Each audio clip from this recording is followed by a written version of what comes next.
Nuestra última encuestadora está en este momento aquí con nosotros, Paulina Recalde, directora de Perfiles de Opinión. Buenos días.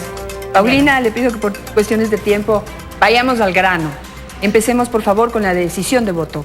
¿Cuáles son los resultados que su encuesta Sí, solamente ha menciono que esta encuesta la cerramos del 4 de diciembre en las ciudades Quito, Guayaquil, Cuenca, y es una medición financiada por Perfiles de Opinión. Brevemente, la decisión de voto en este momento ya está en el 71%. Tuvimos un movimiento grande entre la última medición que habíamos hecho el 30 de octubre, cuando el 51% estaba decidido, y ahora tenemos este porcentaje que menciono del 71% ya decidido. En términos de intención de voto, trabajando con una papeleta, los resultados de este mes son el 37% para Lenín Moreno, un 15% dejó nula la papeleta, 15% para Guillermo Lasso, 12% para Cintia Viteri, 10% dejó en blanco, 5% para Paco Moncayo, el 3% para Dalo Bucaram, y el resto de candidatos ya tienen intención de voto por el debajo del 3%. Comparativamente hablando, como se puede ver en el gráfico, mayor intención de voto de Lenín está en la ciudad de Cuenca.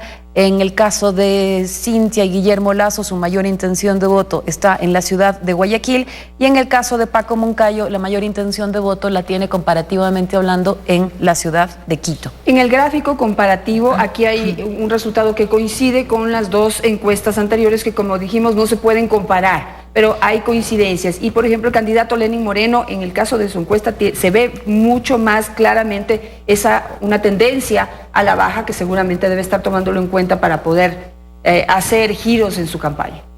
Sí, lo que podemos mirar comparativamente hablando es que el candidato Lenín Moreno, cuando empezábamos en mayo de 2016, por ejemplo, tenía una intención de voto muy alta, 52%, 54%, por ejemplo, para agosto, y entonces se ha ido estabilizando esta tendencia y en los últimos 3 meses hay un descenso, 48, 43, 37. Esto con Lenín Moreno. En el caso del resto de candidaturas no han tenido movimientos importantes o movimientos realmente que den cuenta de una modificación en las cifras, porque en el caso de Lasso, 12, 14, 15, esto podemos considerar que está dentro del margen de error y no es relevante en ese sentido. Lo mismo en el caso de Cintia Viteri, 9, 10, 12, Paco Moncayo, 8, 8, 5. Entonces, realmente en estas 3 candidaturas, las que están ocupando el segundo, tercer y cuarto lugar, no ha habido movimientos importantes. El movimiento que registramos es en el de la candidatura de Lenín Moreno, que, como menciono, ha tenido 48, 43 y 37 en los últimos 3 meses. Pero ese es un dato importante, porque mientras los otros candidatos, digamos, luchan por seguir creciendo y consiguiendo esos votos, en cambio, Lenín Moreno pues va perdiendo, digamos, en unos niveles importantes y preocupantes la intención de voto hacia su candidatura. No sé si en niveles importantes y preocupantes. O sea, del 51 al 36, si bien todavía está alto en su intención de voto, pero creo que sí, esto es importante, el 51 al 36. Claro, si tomamos desde mayo de 2016, pero me refería yo a los últimos 3 meses que estamos considerando. Estos 3, 4 puntos se han dado en el movimiento de la tendencia. Entonces, ¿cuál es la cuestión en esta elección?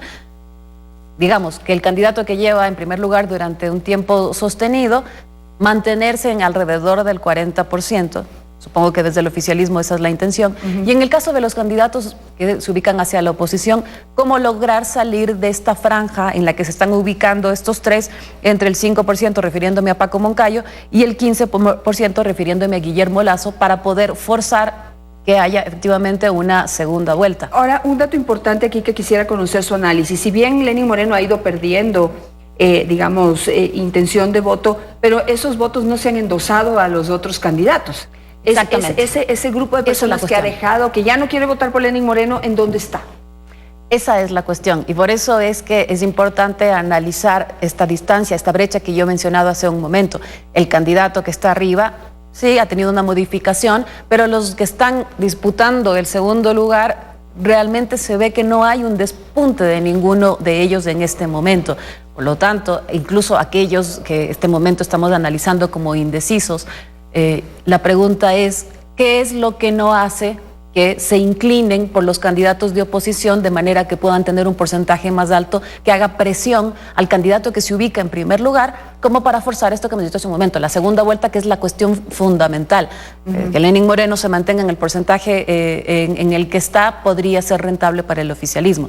Pero ¿qué podría ser la oposición, como para forzar este acercamiento. ¿Cuál de ellos es el que logra despuntar cuando en lo que vemos de campaña se mantienen relativamente en las mismas cifras? Misma pregunta que hice a los encuestadores anteriores y con esto cerramos. Si hoy fueran las elecciones, de acuerdo a los resultados de su encuesta, ¿habría o no habría segunda vuelta electoral? A mí me parece que es muy delicado decir eso, porque normalmente si eso es un titular puede influir en el elector de una u otra manera. Yo digo que en este momento lo que podemos decir es que con 30% de indecisos sigue ocupando el primer lugar Lenín Moreno, el segundo lugar Guillermo Lasso en un tiempo también sostenido, Cintia Viteri y Paco Moncayo siguen el resto en un batallón que está ya muy distante. Y entonces la cuestión en este momento es: Lenín Moreno, teniendo este descenso de los últimos 3 meses, sigue ocupando en el primer lugar, y los otros candidatos no han logrado todavía despuntar de manera que se acerquen suficientemente al candidato en primer lugar. Pero estando al inicio de la campaña, nada está dicho.